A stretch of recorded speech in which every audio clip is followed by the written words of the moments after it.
지난 시간까지는 고려시대를 이규보와 이재현과 정몽주 세 분을 통해서 말씀드렸습니다. 오늘은 고려시대를 마무리하고 조선 성리학으로 넘어가기 앞서서 고려시대에 반드시 말씀드려야 될 적통주의에 대해서 말씀드리고자 합니다. 적통주의란 무엇이냐? 중국의 중화중심주의자들이 만들어낸 중화중심주의의 보완물이라고 할 수 있습니다. 적통주의를 만들어낸 사람은 사기를 쓴 사마천이라고 할 수 있습니다. 사마천은 전에 말씀드렸듯이 본기세가 열전이라는 위계질서가 있는 서술 방식의 기전체 역사 서술을 개발한 사람이라고 말씀드린 바 있습니다. 그가 본기에 어떤 왕조를 집어넣을 것인가를 판단하기 위해서는 적장자로부터 핏줄이 가깝냐 가깝지 않느냐를 판단해야 되기 때문에 적통주의를 만들어낸 것입니다. 누가 적장자에 대해서 가깝냐라는 것이죠. 이 적통주의 때문에 우리나라에서도 조선시대에 임금의 핏줄이 끊어지면은 강화도령까지 찾아가지고 전주이씨의 핏방울이 한 방울이라도 튀어 들어간 사람을 찾아내서 그 사람을 왕으로 앉혔던 것입니다. 이것이 적통주의입니다. 적통주의는 고려시대에 중국에서 발전하고 있었던 선종에서도 불교계의 중화중심주의자들이라고 할 수 있는 그들이 선종의 계보를 만들어내는데 배경 사상으로 작용했다고 할 수 있습니다. 선종에서는 달마가 해가에게 법통을 전하고 해가가 승찬에게 전하고 승찬이 도신에게 전하고 도신이 흥인에게 전해서 흥인이 해능에게 전했다. 이렇게 설명합니다. 이것이 적통주의인데 달마가 아무리 위대한 스승이라고 할지라도 자신이 깨달은 내용을 제자들에게 똑같이 전해줄 수는 없는 것입니다. 가르침이란 스승이 깨달은 내용을 제자에게 전수하는 올림픽에서의 횃불 성화봉송 같은 과정이 아니라 프랑스 현대철학자 자크 데르다가 얘기하는 것처럼 산종 과정이라고 얘기하는 게 더 정확하다고 할 수 있습니다. 산종이란 무엇이냐? 씨앗이 흩뿌리기입니다. 씨앗을 하나하나 꼽는 것이 아니라 흩뿌리기를 산종이라고 하는데 흩뿌리기 과정에서 어떤 씨앗은 비옥한 토지에 떨어져서 씨앗을 뿌린 사람의 의도대로 잘 자랄 수 있습니다. 어떤 씨앗은 척박한 땅에 떨어져서 돌연변이를 일으킵니다. 돌연변이가 일어난 씨앗은 그 품종을 개량하기도 하고 열등하게 개량하기도 합니다. 그럼으로써 생태계는 다양해지는 것입니다. 가르침이란 이런 산종과 같은 과정이라고 할 수 있습니다. 어떤 우수한 깨달음을 얻은 스승이라 할지라도 자기가 깨달은 내용을 100% 제자에게 고스란히 전해줄 수는 없습니다. 제자라고 해서 스승의 클론이 아니기 때문입니다.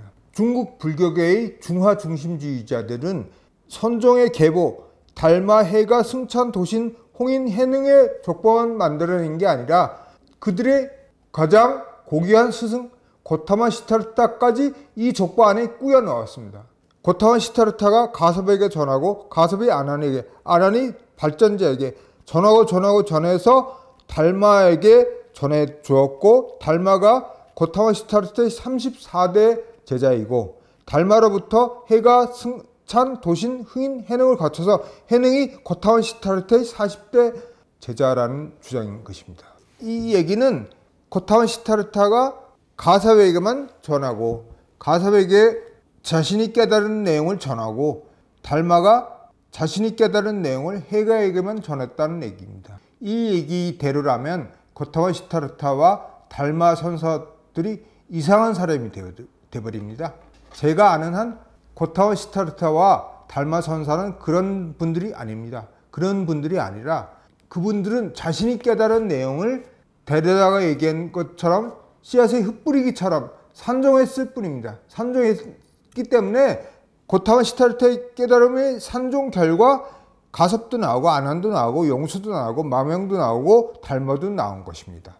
이렇게 흩뿌리기로 이해한다면 깨달음에 대해서 가르침에 대해서 정확하게 얘기할 수 있지만 그러나 불교계의 중화중심주의자들이 적통주의 입각해서 계보를 조작한 것에 따르면 그들의 생각은 가르침과 깨달음을 두 가지를 다 왜곡하고 있는 것입니다. 가르침이란 자크 데리다가 얘기한 것처럼 산종의 과정을 거쳐서 돌연변이를 피할 수 없는 것이고, 깨달음 또한 스승이 어떤 고명한 깨달음을 얻었다고 할지라도 그 스승이 그 자신의 깨달음을 제자에게 그대로 전수해주는 일은 불가능한 것입니다.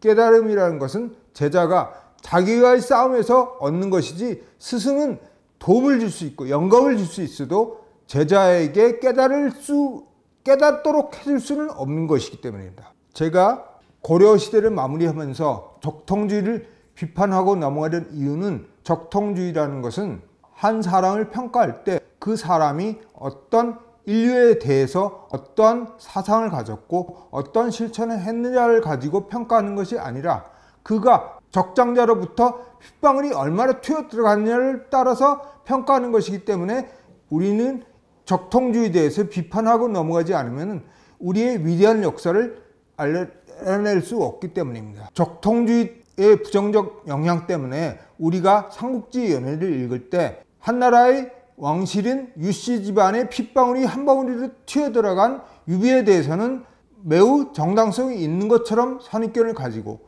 조조에 대해서는 교활한 인물이라는 선입견을 갖는 것도 적통주의의 악영향이라고 할 수 있습니다.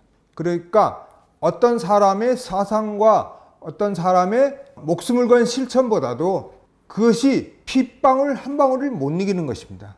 이것이 적통주의의 폐해라고 할 수 있습니다. 적통주의에 입각하면은 우리가 앞으로 나아가고 중심과 주변을 평등하게 바라보고, 그리고 뭔가 새로운 것을 개척하고 평등한 세상을 만들려고 노력하는 게 아니라, 그것을 봉건적인 핏방울 중심으로 평가하고 판단하는, 옛날로 퇴행시키는, 우리의 앞으로 나아가려 하는 발목을 물귀신처럼 땡기는 악영향을 주기 때문입니다. 우리는 적통주의라는 봉건적인 폐해를 넘어서야 바른 눈으로서, 능서평등의 눈으로서, 주변과 중심이 평등하다는 위대한 시각으로서 역사와 우리 삶을 바라볼 수 있기 때문입니다.